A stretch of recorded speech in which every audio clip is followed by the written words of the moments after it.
Greetings everyone and welcome in today's session. Thank you for signing up for this webinar. As always, I'm delighted to have you here with us. Every Monday starting from 3 p.m. Central European Time, we will have webinars on different topics that are related to continuity, resilience and service management. My name is Thöyrä, the Portfolio Marketing Manager for Continuity, Resilience and Service Management and the PECB organizer of this webinar. Today's topic will discuss, is it necessary to document the BCMS plan? This very interesting topic will be presented by Mrs. Barbro Thöyrä. She is an approved PECB and DIR trainer and BCI instructor. She has several years of experience as an IT manager, product manager, and subject matter expert in BCMS. She has worked as a senior consultant, project management, IT architect, wrote manuals and developed services within BCMS and CRM. Furthermore, she is a trainer in IT and BCMS and carried out several international BCMS and IT projects as an expert and project manager. Please feel free to submit any question or comments you may have during this webinar in the chat box of your control panel. Ms. Thöyrä will answer to all your questions accordingly at the end of the presentation. Thank you for your attention and enjoy this webinar. Please, Ms. Thöyrä, you may start the presentation. Thank you. Welcome everyone once again. Good afternoon. I'm sorry. Hope you will enjoy this very short presentation of document. Why we need to document the BCMS plan. And this Rita already told you, so I will skip it. About me, told you, so we will skip this, and the content of this webinar will be very much about documentation, and I will try to make it very from my experience as much as possible. And the duration is I think half an hour, and as Rita says, you can put the questions in writing at the right hand side of your screen. And the content of this webinar, why do we need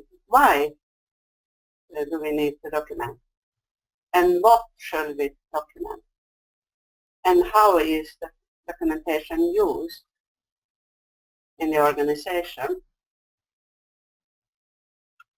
We need to document because, just some ideas, the plan itself, and if we document the plan, it highlights the dependencies to internal support functions, as well as external vendors and suppliers. And much of the information that is critical. And it also supports a critical decision making, supports response and recovery teams in their work, and it reduces the risk of serious financial, operational, and other impacts, of course. Oh, here is from ISO. It's very many. And they say, when dealing with a destructive incident, a number of actions, and there is a lot of actions, and why the document should be done, and what's included in it.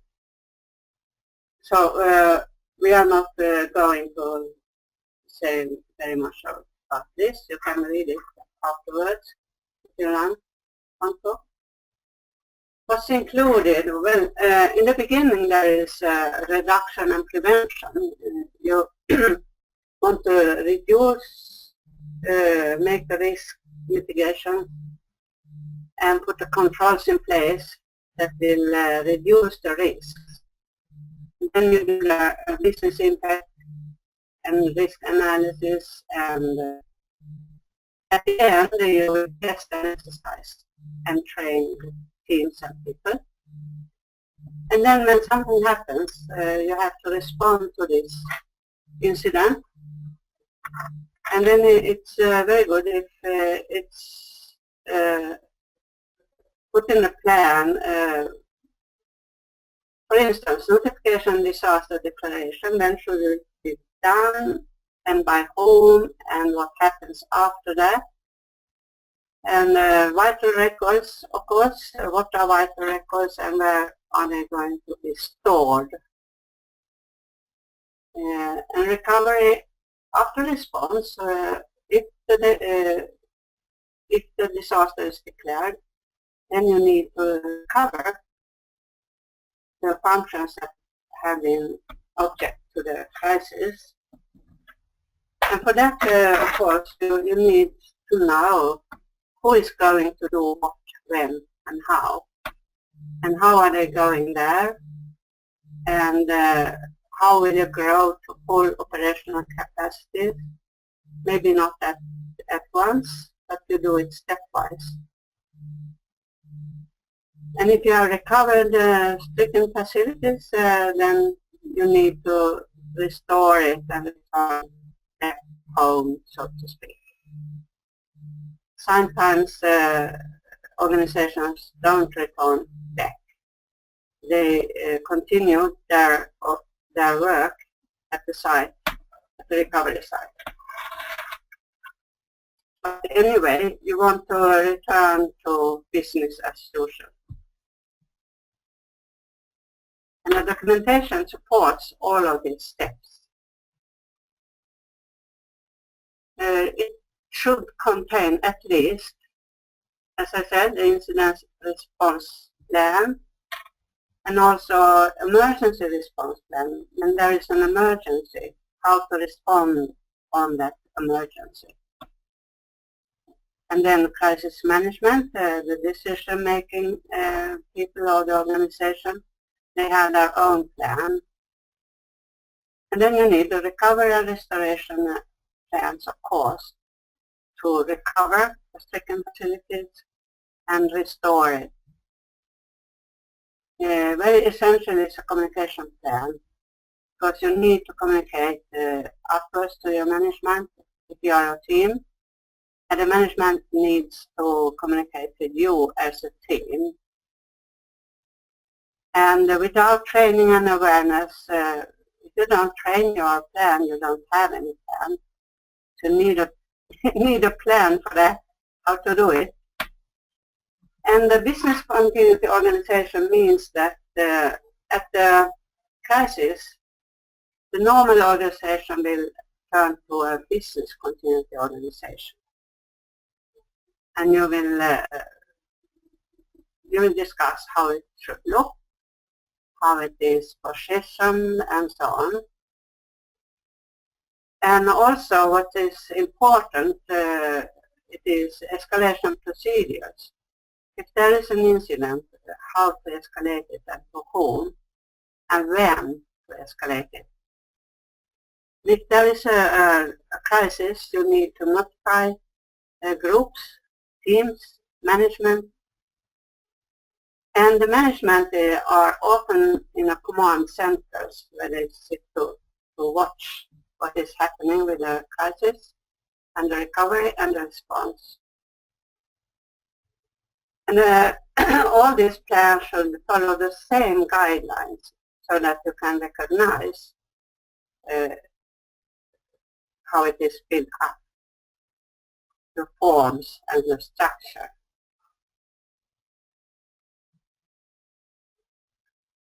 Other documents that there could be an incident plan. It's not a crisis, it's something happened, but you can make it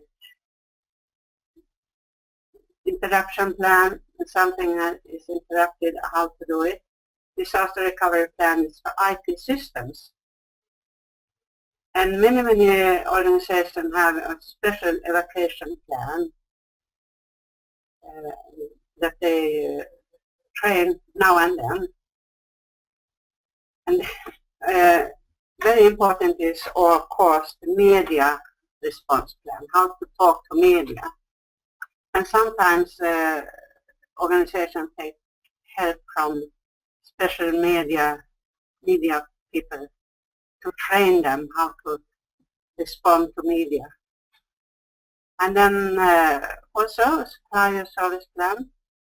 If the suppliers are going to serve you at the incident, then you need to have a plan for that, maybe.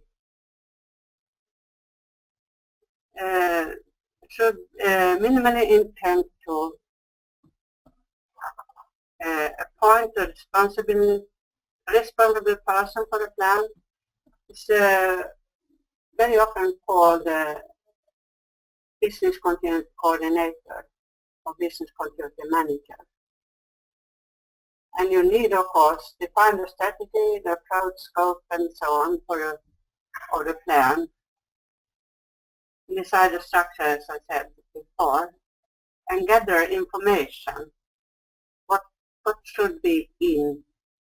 What kind of information should be included in the plan? Then you need to draft the plan and circulate it to responsible people and gather feedback. And if it's okay, you will just publish the plan. Publishing could be done on internet or meetings and so on. And you use the plan in operations, of course. And then you need to have ongoing exercises, reviews, testing, and maintenance. Because if you need to have the plan up to date when you need it, it must be up to date.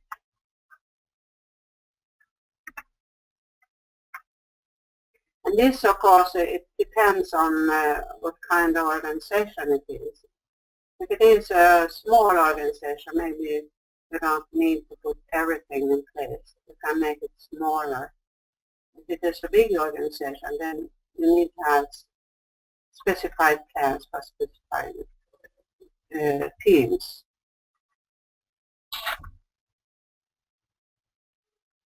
And I said, the information included in the plan should be, of course, objectives. What is the objective of the plan, and what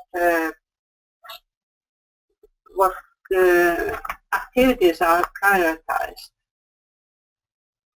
Activation criteria and procedures. Well, when to activate the plan.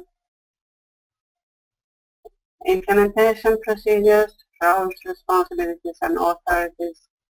Who is going to what? And what are the team's responsibilities? And what can they decide upon? And then, as I said, you could have a communication plan. That is very essential to be able to communicate. And then also, if you are dependent on external suppliers, for instance, and so on, then you need to put that information into the plan.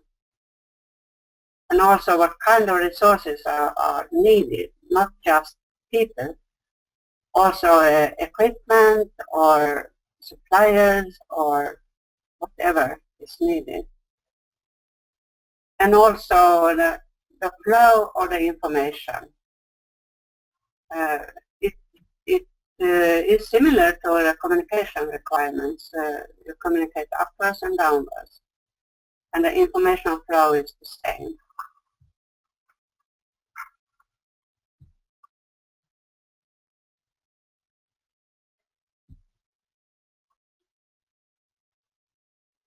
More input to the plan.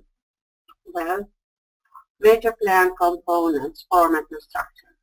I say it again because it's very crucial. You should put there the BCMS organization, the structure, the planning assumptions,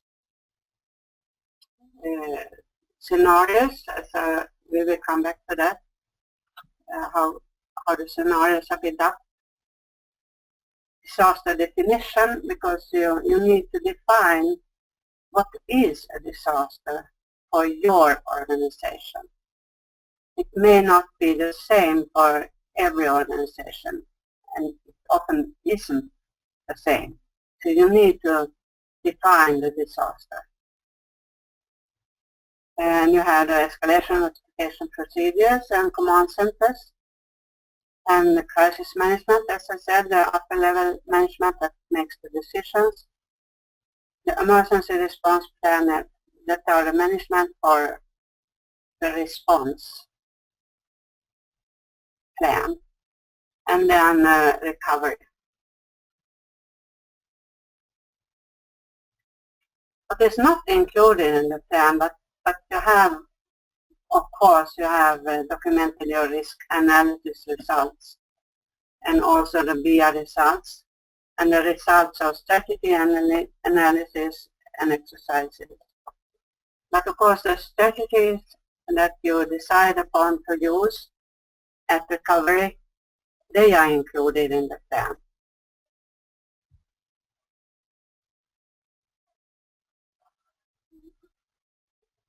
And there are some considerations when you do a business content planning, that each organization is unique, as I said, so you need to make it very flexible and tailored to your organization. Even if you follow the same procedure when you do the business continuity planning, the plans itself will be different from different organizations. And the concerns of the planning is that you don't want to be dependent on specific individuals. That's why you always have an alternate. For every individual that is put in the team, the person has an alternate as well. And that you have established the critical decisions and minimize the dependencies of outside entities, that is suppliers or vendors or people from outside. And you also need to have it complete. A plan should be complete.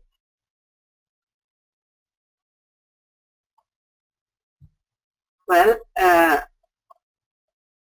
plan elements, of course, it's people, what they have to do, and the training of them, and what they have, what kind of responsibilities they have.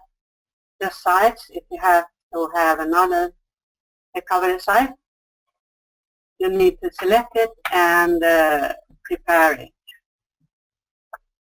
Well, data and master files should be backed up, and it's a vital record, so it should be put outside the organization. The same goes for software systems, application systems, that you have backed up them, and the backups are stored off-site. And also hardware, what kind of hardware do you need? What kind of agreements do you have with the suppliers of hardware? Where are the documentation? And the communication, what kind of communication do you have today? What kind of backup can you have? And what backup is planned? And then transportation, if you have to go to another site to recover, you need transportation.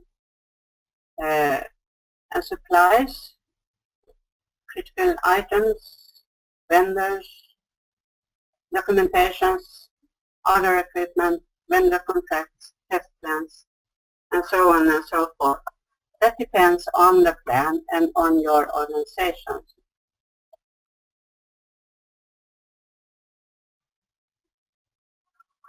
The team concepts in the plan. In the upper level is again, crisis management.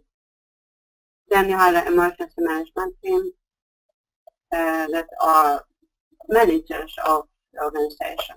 Crisis management is very often maybe the CEO and so on, in the upper level, they have to take those crucial decisions, very often affecting the organization and the financial requirements. And the response teams, they do the damage assessment. That is their task. And recovery teams of critical business function, not every function. When you need to recover, you have beforehand you have prioritized all the processes and functions, so that you do the recovery stepwise. The most prioritized functions and processes comes first, and so on. And facility recovery teams, it is the recovery teams for the facility, and the function recovery teams and supporting teams, those that support these recovery teams in their work. And those teams, they are formed by members from management, as I said, CEO, maybe in crisis management, together with their higher level management. And the teams are very often business unit personnel that are very that know the business functions and processes very well.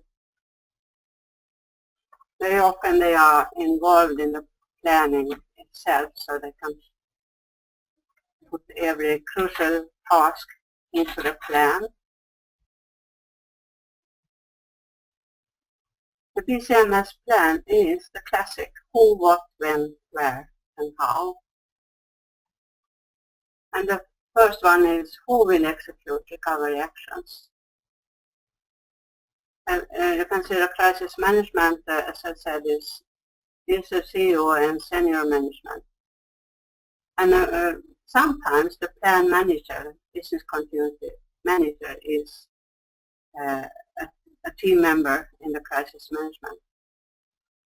And also a public and finance. With that I mean there should be the media, the person that has to talk to the media, and also the person that comes from financial departments. And the emergency management team, it's or you could say a management team from those stricken facilities. It is like here IT or Network Management Center, and then the managers for the IT, the manager for the Network Management Center is part of the emergency management. And here response recovery teams, they come from their different departments. For switching, for IT, for network management, and so on.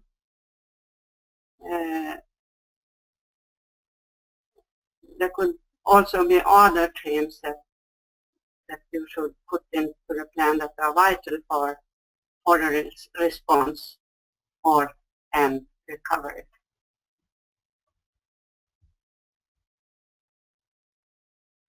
What is needed to respond to recovery?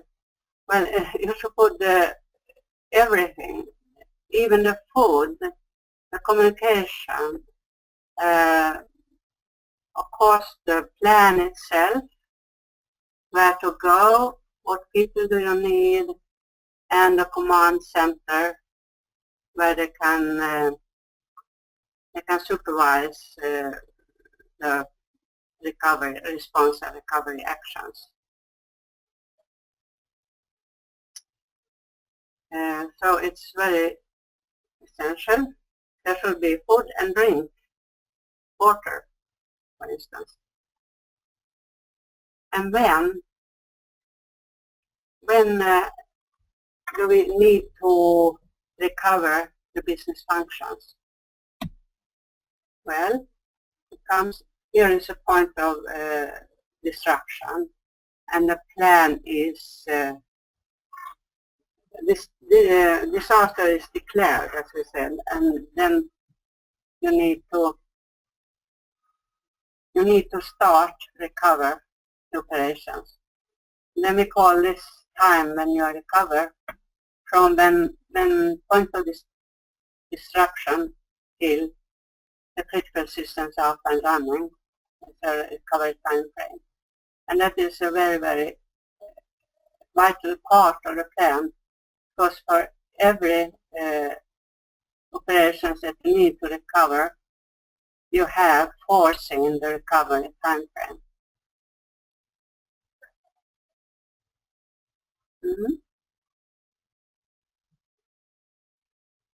Where to go? Maybe sometimes you have to go to another site, or sometimes you can do it within your site if you have, for instance, not the whole building is corrupt. You can go somewhere, for instance, to the lunching room or meeting room to recover, for instance, IT systems. It's now and then done by that. Or you could have, as you have here, a truck container where you can recover very often IT systems.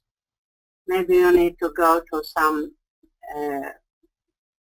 you have some cooperation with some other companies, or maybe you have many sites of your own. The organization has many sites already. Then the site that is stricken can move to the other sites. So where to go is put into the plan. And how is, of course, there are written procedures how to recover. Who will do what, when, how.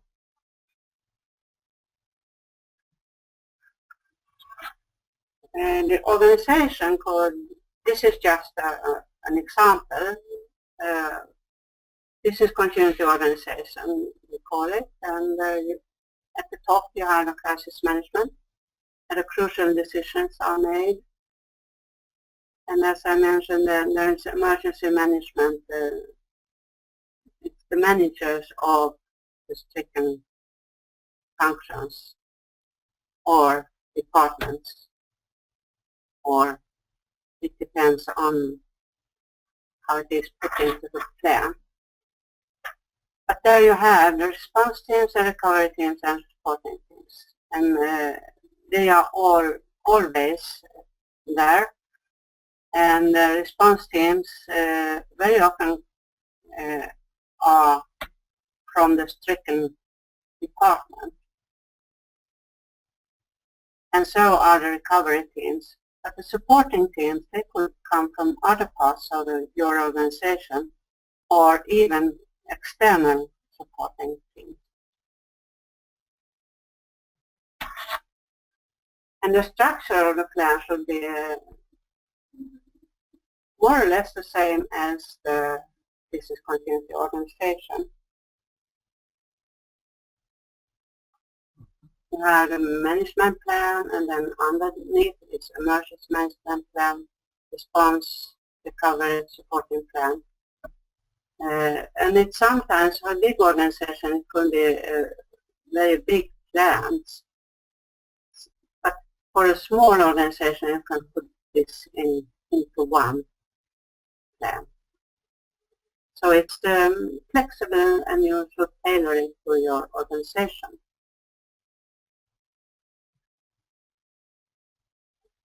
How is it used then? Okay, here is I put this to show what I mean. And this is business as usual, the green area. And then something happens, an incident. But you can recover very quickly from the incident. And then it's business as normal, something happens. You can't help the incident, and if it's not done in time, then it could be a crisis, of course. From an incident, it could be a crisis. If it's going on and going on and going on. So in the red area, there is the crisis organization. And then you recover to normal business again, and then incidents happen. But you have to see so they don't be crisis. And then, of course, if something from outside or inside, for instance, there are flooding or tsunami or whatever, then it's not an incident. It's from normal business to crisis immediately. And we implement the BCMS plan. What I mean with this is the disaster operations timeline. You might have an advanced warning.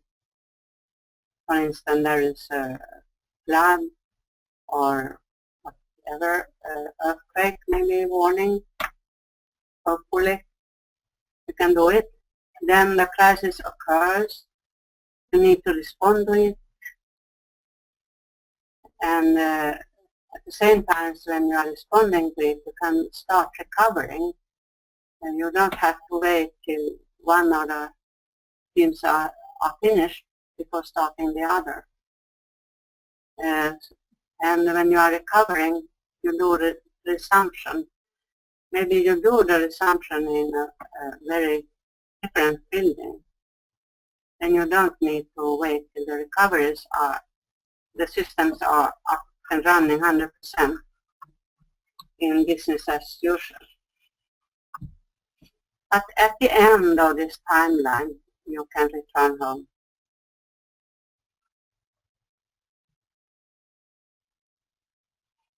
Well, how is the documentation used?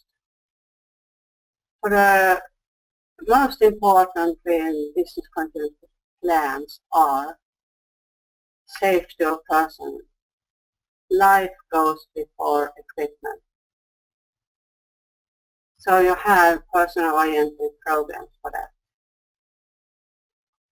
And after that comes the escalation, notification, and activation that we were talking about before. How to escalate, when to escalate, when the crisis is going to be bigger and bigger, you need to escalate it. And a notification means that you call all the teams to work and you put the plan in you activate the plan, actually. And then before that, you need to have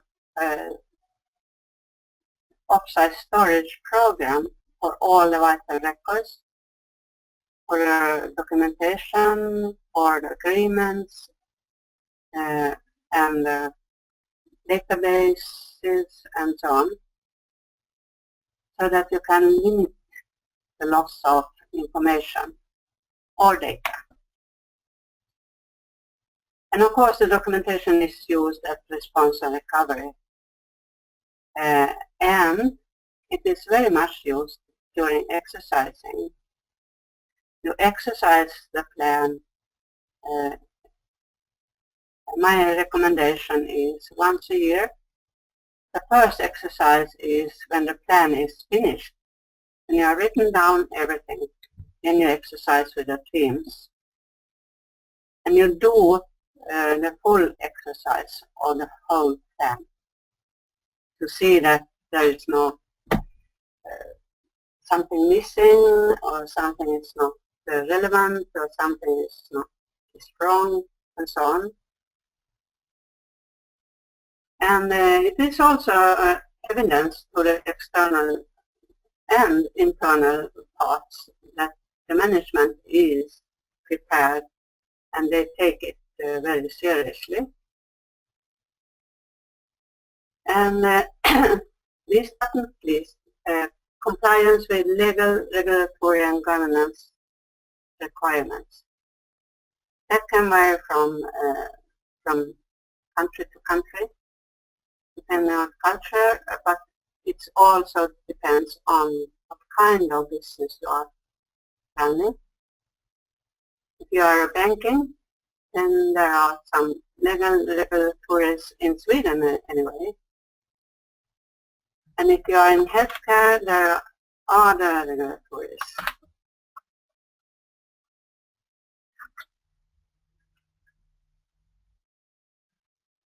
Okay, then you need to administrate it. As I said, it must be up to date when you need it.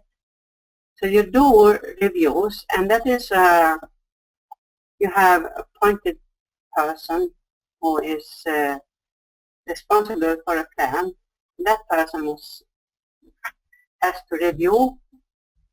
Maybe you make an internal review. You could also make an external review, having a person coming from outside to review your plan. And you need to administrate when there are organizational changes. Maybe the organization will move to another country. Also, it goes to another country. It's very common today. We are in a global world, so. And some processes that are very vital will change. It's not unusual in, for instance, IT. The processes change very, very often. And also changes of personnel. That means that some persons are leaving the company, others are coming in. Then you have to train them again. Then the new person needs to train, and they need to be put into the plan as well. And IT services changes very often.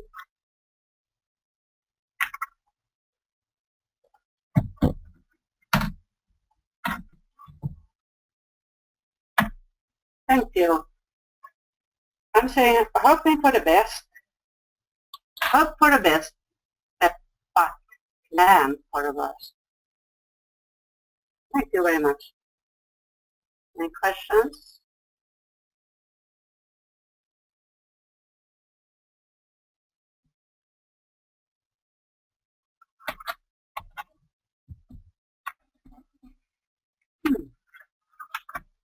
Nobody is checking. Ms. Thöyrä, can you hear me? I can hear you, yes. Okay, thank you for this informative webinar. I would like to ask the audience to write your question now while I start reading the first question. What is the difference between a business continuity plan and a business continuity management system?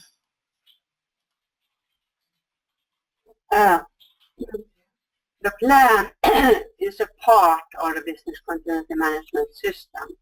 And there are, as you know, several management systems that are more or less the same, at least when it comes to ISO. You have the management systems for IT management systems, security, information security management systems, and so on. And the plan is a part of this system. Okay? Thank you for this answer. Because of the time limitation, Ms. Thöyrä will answer to all your questions through email. Okay. Once again, Ms. Thöyrä, thank you for this excellent presentation, and I want to thank all the attendees as well who have joined us today. We hope you enjoyed this webinar.